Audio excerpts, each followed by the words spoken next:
Why is no one talking about this strategy to help you build generational wealth and build your own bank at the same time? How?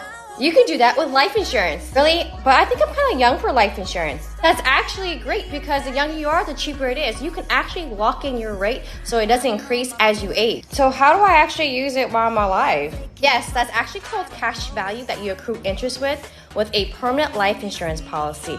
You can use that money to buy a car, a house, or even build a business with and still pass down a fortune to your family. Well, if I use it while I'm alive, how does my family get it when I pass away? Actually, you use the cash value, not the death benefit. So when you pass away, the death benefit still goes to your family that they can use to pay off debt or continue to build generational wealth. Wow, that's absolutely amazing. More people need to know about this. How do you know about life insurance? Wow, that's because I follow Candy. She's licensed in over 35 states in life insurance.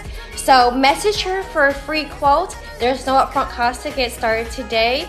And make sure you follow her for more life insurance information.